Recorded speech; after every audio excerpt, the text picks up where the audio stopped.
오늘 하나님의 말씀을 또 같이 나눌 때 하나님의 위로와 은혜가 우리의 삶 가운데 충만하길 간절히 소원하고, 특별히 우리 자녀들 가운데, 여러분 일터 가운데 충만하기를 간절히 소원합니다. 오늘은 부활절인데요, 기독교의 중요한 핵심 교리의 흐름의 스토리가 있습니다. 그것은 뭐냐면 하나님이 이 세상을 창조하셨다라는 창조교리예요.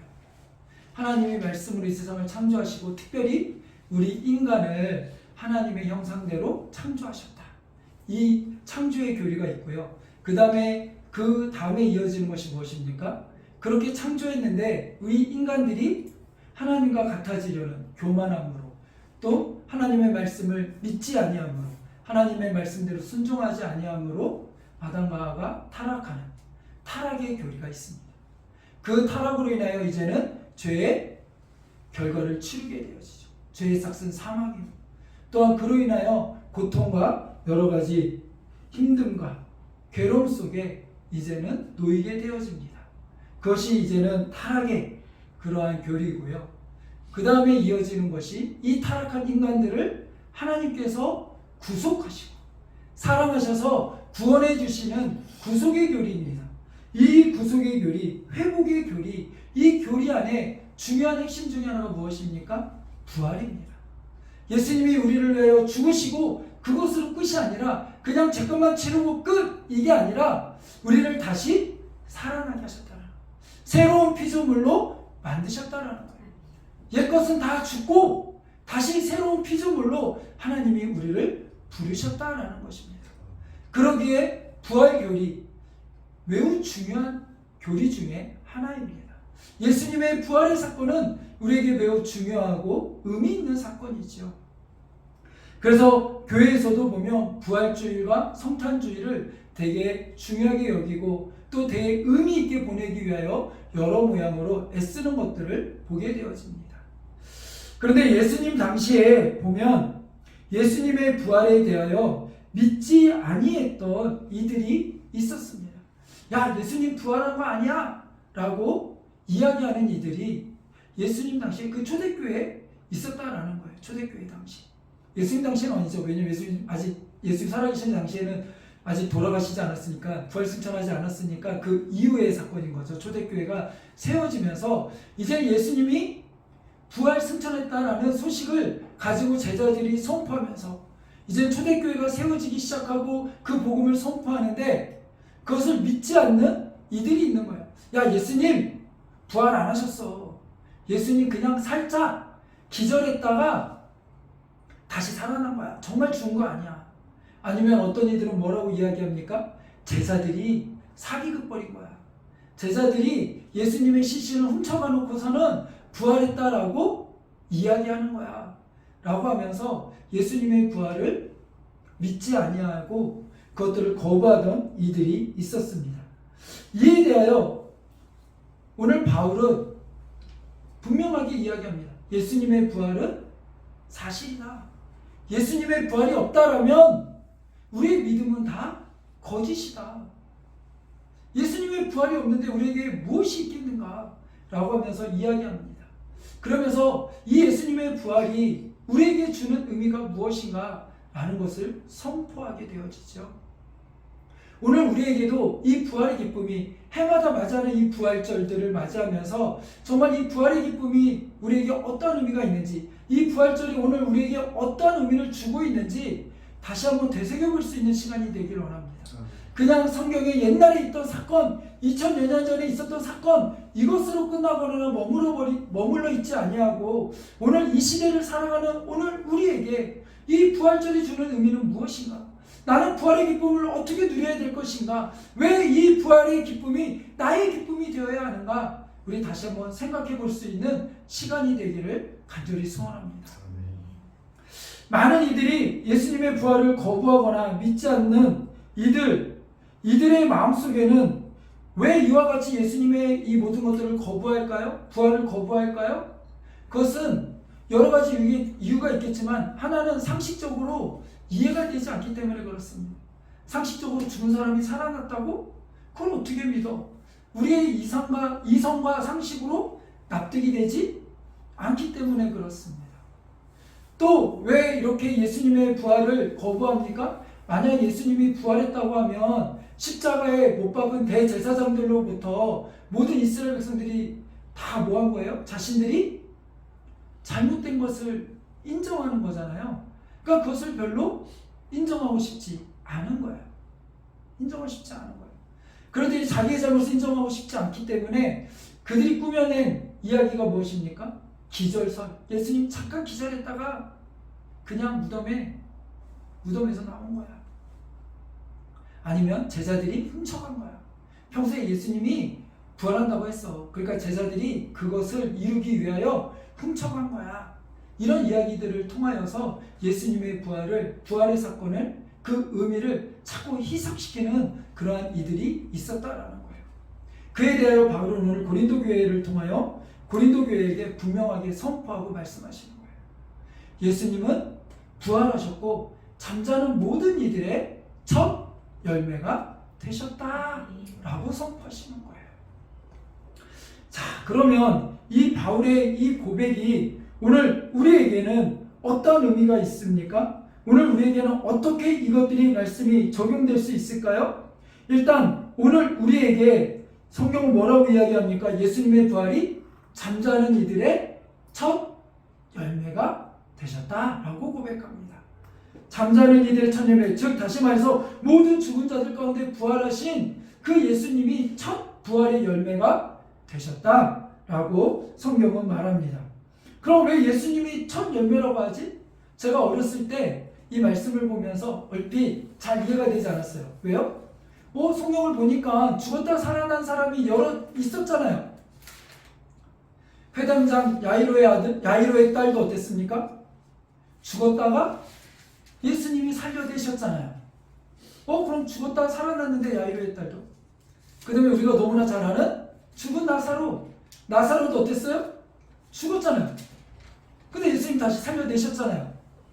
그러면 예수님 말고 그 전에 죽었다 살아난 이들이 야이로의 딸도 있고 나사로도 있고 그럼 그들이 먼저 아닌가? 왜 예수님이 첫 열매라고 하지? 그런 의문이 들었었어요.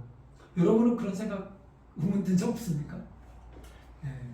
역시 여러분 믿음이 좋으셔서 저는 그게 의문이었어요. 근데 나중에 신학을 하고 여러 가지 성경을 배우고 하면서 이제 깨닫게 됐어요. 왜 예수님이 첫 열매라고 하고 그들이 첫 열매가 아니고 왜 예수님 첫 열매인가? 그 이유는 그 다시 살아난 야이로의 딸은 다시 예수님이 죽은 것에서 살리셨지만 결국 그는 다시 역사의 흐름 속에서 죽음을 맞이했을까요? 안 했을까요? 네, 죽음을 맞이하고 사라졌어요. 나사로가 죽었다가 다시 살아났어요. 그러고 나서 그의 끝 결말은 어떻지요? 우리가 어떻게 살았는지는 성경이 다 기록하고 있지 않으니까 잘 모르지만 나사로 역시 어떻게 해요? 죽었다라는 거죠. 근데 예수님은 다시 살아나셨어요. 그리고 그 다음에 어떻게 하셨죠? 다시 이 땅을 살아가면서 죽으셨나요? 아니요. 예수님은 제자들과 함께 시간을 보내며 하나님 나라와 그 다음에 이 부활의 의미가 어떤 것인지 그리고 하나님이 이 제자들을 통하여 이 땅 가운데 하나님 나라를 어떻게 펼쳐가고 교회를 세워가고 복음을 전파할 것인지를 제자들에게 알려주셨어요. 그리고 나서 예수님은 어떻게 하셨습니까? 모든 제자들이 보는 가운데 하늘로 승천하셨어요. 온전한 육의 몸으로 온전한 영을 가지고 예수님은 하나님 우편으로 부활 승천하셨다라는 거예요. 그것이 차이예요. 예수님은 온전함으로 부활하셨고 지금도 그 상태로 하나님 우편에 계시다라는 사실이에요. 그러기에 다른 인간이 잠깐 살다 잠깐 어떤 질병으로 죽었다 살아난 이런 것과는 비교가 될 수 없는 그러한 일들이라는 거죠. 그러기에 예수님을 잠자는 자들의 무엇이 되었다라고 이야기합니까? 첫 열매가 되었다라는 것입니다. 근데 이 첫의 의미는 제가 여러 번 종종 얘기했지만 이스라엘에 있어서 첫의 의미는 뭐냐면 전부를 대변하는 첫이에요. 그러니까 전체를 다 대변하는 첫이에요. 예를 들어서 10개가 있어요. 그 10개 중에 한 개를 드려요. 그걸 우리는 보통 뭐라고 그래요? 11조라고 그러죠. 그 그 11조에 왜 10개 중에 한 가지만 드려요? 한 개만 드려요? 왜 그 중에서도 첫 것을 드리라고 그래요? 그 이유는 그 첫이 갖고 있는 의미가 뭐예요? 이 나머지 10개를 다 대변하는, 이 전체를 다 대변하는 그 첫 하나인 거예요. 그렇기 때문에 성경에서의 그 첫은 매우 중요한 의미가 있습니다. 그래서 아담이 지었던, 첫 사람인 아담이 지었던 그 죄가 모두에게 영향을 미치게 되는 거예요. 내가 죄 지은 거 아닌데요? 난 아담하고 상관없는데요? 내가 거부한다 할지라도 우리 모두의 첫 대표로 누구를요? 아담을 하나님이 창조하시고 세우셨어요. 그러기에 그 아담의 죄가 오늘 누구에게요? 모든 인류에게 죄로, 언약으로 미치게 되어진 거예요. 그래서 아담의 죄가 아담뿐만 아니라 모든 인류에게 죄로 선포된 거예요. 근데 억울하잖아요. 내가 지은 거 아닌데. 근데 하나님은요, 참 재밌으신 분인 게 동일한 원리로 우리에게 그래서 또 다른 첫 사람, 우리 모든 인류를 대표할 첫 사람을, 다시 한번 인류의 대표를 한 사람을 세우시고 보내십니다. 그게 누굽니까? 예수 그리스도. 그래서 그분이 이제는 아담과 동일하게 우리를 모두를 대표하여 우리를 위하여 죽으심으로, 십자가의 죽으심으로 그 모든 죄를 해결해 주셨어요. 그래서 이제는 그 예수님을 믿기만 하면 구원받는 은혜를 동일하게 허락하셨다는 거예요. 첫사람 아담 때문에 죄인이 되었다면 이제는 우리의 대표로 다시 세우신 첫사람 예수 그리스도로 인하여서 그분을 믿기만 하면 우리의 모든 죄를 해결받을 수 있도록 예수님 하나님께서 우리 가운데 펼쳐 놓으신 거예요. 동일한 방법. 그 예수님께서 이제는 십자가에 달려 죽으심으로 끝나는 것이 아니라 그분이 우리를 위하여 십자가에 달려 죽으시고 어둠의 권세를 깨어버리고 이제는 다시 살아나시는 부활의 역사를 이루셨어요. 그리고 그것을 그냥 그 사건을 거기서만 끝내는 것이 아니라 이 사건이 갖고 있는 의미는 무엇이냐면 예수님이 모든 잠자는 자들의 첫 열매가 되셨다라고 선포하신 거예요. 그러기에 이 사건이 우리에게 더 의미 있는 거예요. 예수님만 부활하시는 것이 아니라 예수님이 모든 잠자는 자들의 첫 열매가 되셨다라는 의미는 아까도 그 첫의 의미는 뭐예요? 전체를 대변하는 거잖아요. 그러니까 그 전체는 누가 들어갈까요? 오늘 이 땅을 살아가는 우리 모두에게 포함되어져 있는 거예요. 하나님을 믿고 구주 예수 그리스도를 십자가의 그 사랑을 믿고 예수님을 인하여 내가 구원받았다라고 인정하는 모든 하나님의 백성들, 그 자녀들에게 하나님이 동일하게 부활의 은혜를 주시겠다고 선포하신 거예요. 그 모든 것을 대변하여 이제는 샘플링으로 보여주신 거예요. 너희 가운데도 이 부활의 은혜가 있다. 너희 가운데 이 부활의 은혜가 임할 것이다. 예수님의 부활은 예수님으로 끝나는 것이 아니라 너희들에게도 동일한 부활이 임할 거야. 그러기에 예수님의 부활의 사건은 단순히 2000년 전의 사건이 아니라 오늘 이 시대를 살아가는 구원받은 하나님의 자녀들에게 동일하게 이루어지는 은혜인 줄로 여러분 믿으시기 바랍니다. 부활의 은혜는 오늘 나에게 하나님이 주시는 축복인 줄로 여러분 믿으시기 바랍니다. 그래서 우리는 부활의 기쁨을 누려야 되고 선포해야 되고 날마다 인식하고 있어야 돼요. 오늘도 사탄은 초대교회 때 초대교회를 통하여 부활은 없다. 부활은 뻥이야. 믿지 마. 그렇게 이야기했던 것처럼 오늘 우리의 삶 가운데도 자꾸 이야기합니다. 우리가 구원받고 부활의 소망을 품고 살아가야 되는데 자꾸 우리에게 부활의 소망이 아닌 다른 소망을 품고 살아가게 만들어요. 자꾸 하나님의 자리에 다른 것들을 놓고 살아가게 만들어요. 자꾸 우리 안에 너는 부활의 은혜와 상관이 없어. 너는 하나님 자녀가 아니야. 너 봐봐. 너의 삶을 봐봐. 맨날 그렇게 무너지고 쓰러지고 그렇게 형편없는데 너 부활의 은혜에 참여할 수 있겠어? 너 부활의 은혜하고는 거리가 멀어. 늘 사탄은 우리를 조롱하듯 우리에게 그렇게 시험을 하며 우리를 공격해 옵니다. 근데 여러분 잘 기억하세요. 우리가 자격이 있어서 구원받은 것 아니고 자격이 있어서 부활의 은혜에 참여하는 거 아니에요. 오직 우리의 자격은 어디에 있습니까? 십자가의 은혜밖에 없어요. 예수 그리스도의 보혈의 피밖에 없어요. 그래서 우리 보혈을 지나 우리가 하나님께 나아갈 수 있는 이유 무엇입니까? 그 십자가의 보혈 때문 아닙니까? 오늘 우리가 이 자리에 이렇게 나와서 예배드릴 수 있는 이유, 이렇게 기쁘고 감사함으로 또 이렇게 홀가분한 마음으로 또 홀가분함으로 이렇게 나와 예배할 수 있는 이유도 무엇입니까?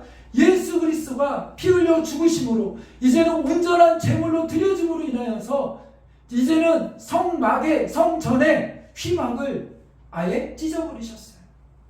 그건 뭐예요? 하나님 앞에 나아갈 수 없도록 막아놓은 거예요. 아무나 하나님 앞에 나올 수 없도록 막아놓은 거예요. 그리고 그 성전을 통하여 제사장을 통해서만 하나님께 나아갈 수 있도록 해놨던 모든 장치였어요. 그러나 예수님이 십자가에 달려 죽으실 때 어떤 일이 벌어졌어요? 그 휘막이 찢어졌어요. 그 말은 무엇이에요? 이제는 참 대제사장 되시는 예수 그리스도로 인하여 너희가 직접 누구에게요? 하나님께 나아갈 수 있다라는 거예요. 하나님의 자녀 되었다라는 거예요. 하나님의 백성 됐다라는 거예요. 그것을 여러분 기억하시기 바랍니다.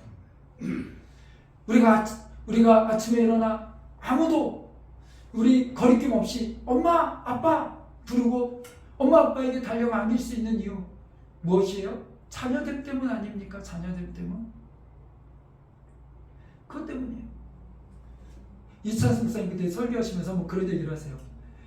자기 이렇게 목사님 방이 있는데 거기 어느 누구도 이렇게 막 들어오지 못하는데 꼭 이렇게 막 들어와가지고 벌컥벌컥 자기 냉장고를 열면 음료수를 까먹고 막 그렇게 있다가 아무 일 없다는 듯이 나 가요 하고 가는 그런 친구가 있대요. 누굴까요? 네, 목사님 자녀들. 목사님 자녀들. 그게 왜 가능할까요? 자녀됨 때문 아닙니까? 하나님 앞에는 우리가 조금은 뻔뻔해져도 돼요. 왜 그럴까요? 우리가 하나님의 자녀이기 때문에 그 은혜를 우리 가운데 주셨다라는 거예요. 그러기에 사탄의 어떠한 속임수에도 우리는 이제는 그 모든 것들을 담대함으로 선포하시기 바랍니다. 그 어떤 것도 나를 단죄할 수 없다. 정죄할 수 없다.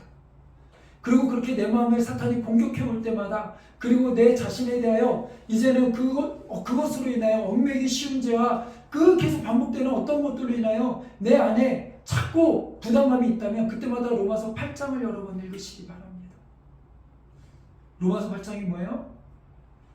이제는 사탄이 우리를 향하여 계속해서 공격해 올 때 뭐라고 얘기하십니까? 그 어떤 것도 그리스도의 사랑에서 끊을 수 있다 없다?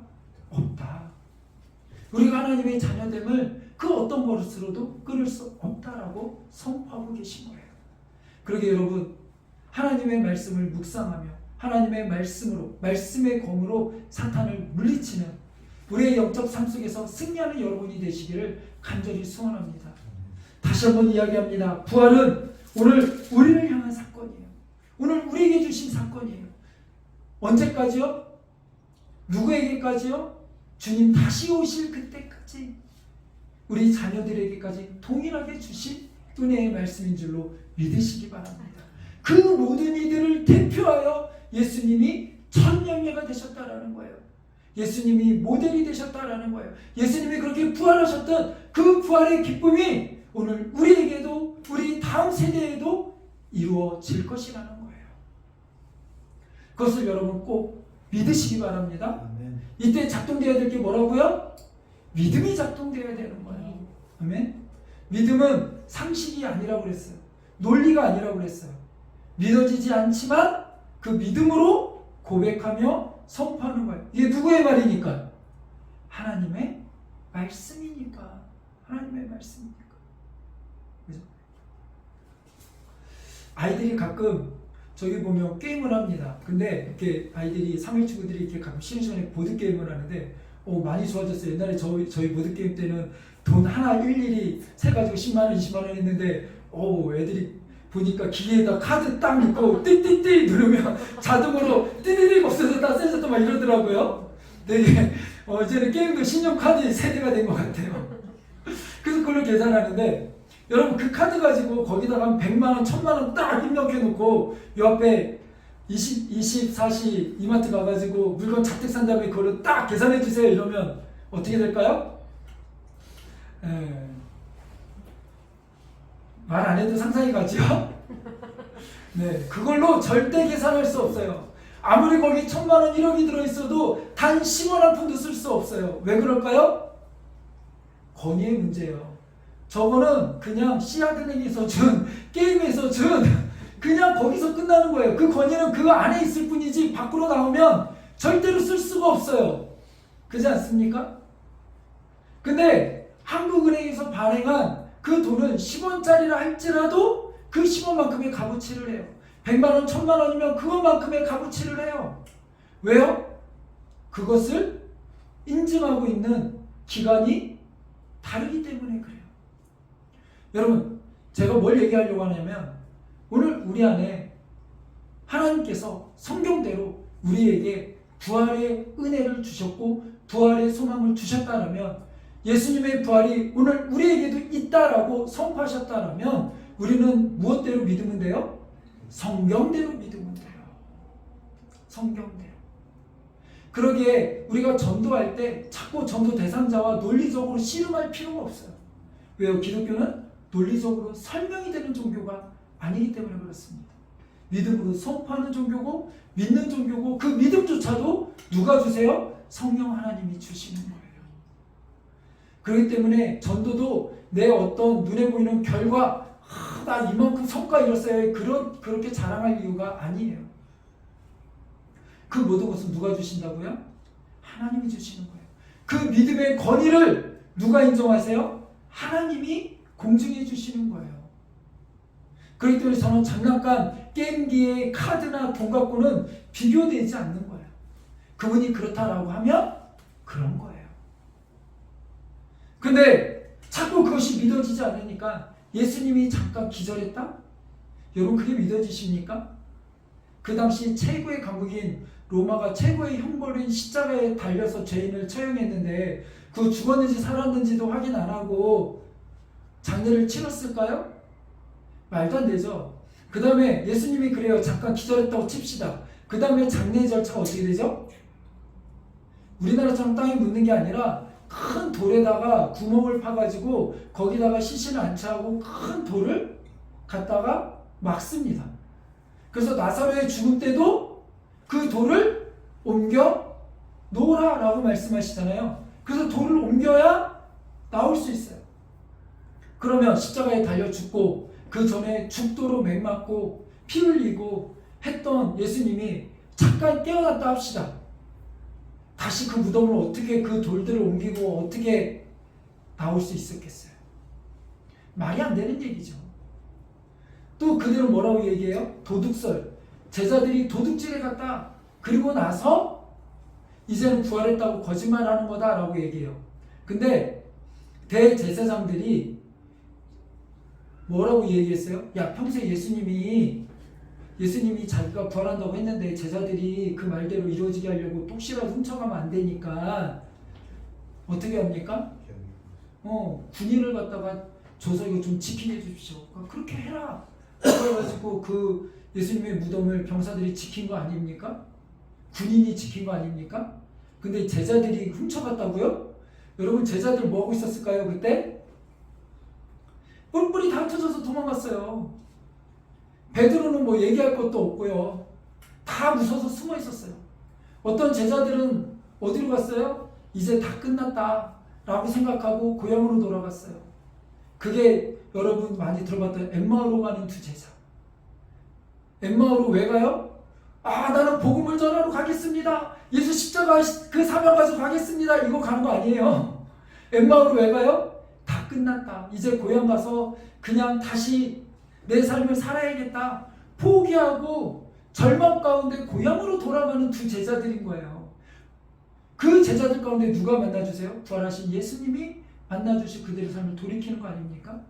그렇게 제자들의 삶이 뭐 하나 반반한 게 없어요. 뭐 하나 그렇게 혈기와 의욕을 가지고 우리가 예수님을 어떻게 해봐야지? 이랬던 제자가 단 한 명도 없다고요. 우리가 예수님이 나중에 부활했다라고 전했더니 뭐라고 그래요? 야 무슨 소리야. 예수님이 부활했다고 해도 아무도 믿지 않았어요. 그랬던 제자들이 무슨 용기가 있고 무슨 열정이 있어서 예수님의 제자들, 예수님의 시체를 훔쳐갔겠습니까? 게다가 군사들이 지키고 있는데 그 겁쟁이 제자들이 뭘 할 수 있었겠어요? 말도 안 되는 얘기예요. 말도 안 되는 얘기. 그런데 예수님의 그 십자가의 은혜와 그 사역을, 그 은혜가 펼쳐지지 않도록 이제 하나님의 뜻을 회방하려고 그런 말도 안 되는 말들을 늘어놓고 있는 거죠. 우리는 그런 것에 부안에 동해서는 안 돼요. 우리는 온전히 하나님이 말씀하시는 말씀대로 믿음으로 선포하며 나가는 거예요. 우리 안에 그 믿음이 작동되길 간절히 소원합니다. 믿음으로 사는 여러분이 되길 간절히 소원합니다. 그래서 우리 안에 부활은 소망이에요. 희망이에요. 그래서 바라보는 거예요. 이 땅이 아무리 힘들고 어렵지만, 괴롭지만, 고통스럽지만, 그리고 이 땅이 이 땅만 있는 것처럼, 이 세상만 있는 것처럼 마음껏 인생을 허비하며 살아가는 인생들을 볼 때 때로는 한편으로는 부러울 수도 있어요. 쟤는 저러고. 근데 여러분 그거 부러워하지 마십시오. 그 인생이 이제는 이 인생 가운데 누릴지는 모르지만 그 이후의 인생이 있어서 그 인생은 망한 인생이고 끝의 인생이에요. 그러나 우리의 인생은 어떨까요? 그 이후의 인생, 부활의 소망의 인생이 있다라는 거죠. 그렇기 때문에 우리가 부활의 소망을 생각할 때 두 번째로 꼭 기억해야 될 게 뭐예요? 아멘 주 예수여 어서 오시옵소서. 마라나타의 소망을 가지고 살아야 돼요. 주님이 반드시 부활하시겠다라고 말씀하셨어요.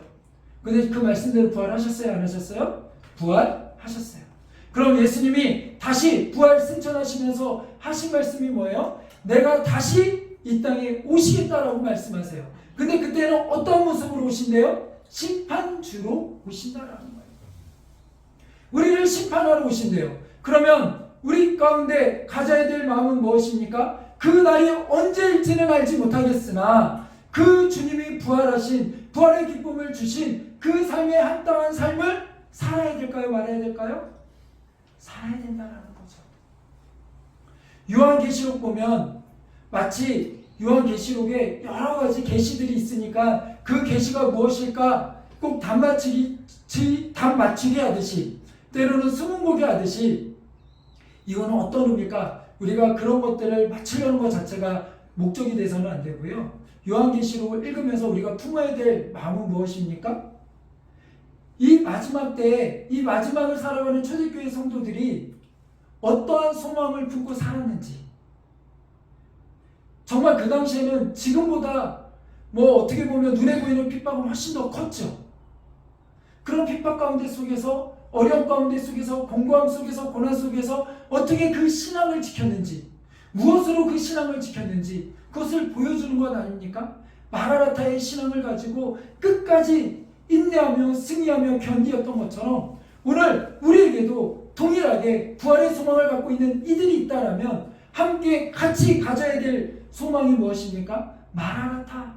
주님 다시 오신다라는 거예요. 심판주로 다시 오신다라는 거예요. 그분이 다시 오셔서 이 땅을 심판하실 때 오늘 우리의 삶이 착하고 충성된 종이라고 인정받는 그러한 삶이 되길 간절히 소원합니다. 말씀에 타협하는 신앙이 아니라 말씀대로 살아가는 신앙, 주님이 말씀하신 대로, 성경의 말씀대로 이루시는 하나님께서 오늘 우리에게 주신 은혜대로, 주신 말씀대로, 주신 사명대로 한 발 한 발 믿음으로 나아가는 오늘 우리들이 되기를 간절히 소원합니다.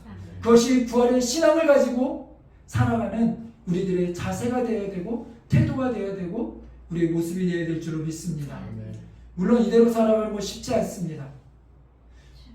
여전히 우리를 향하여 사탄은 공격해 올 것이고 다음 주도 만만치 않게 사탄은 우리를 향하여 공격해 올 것입니다.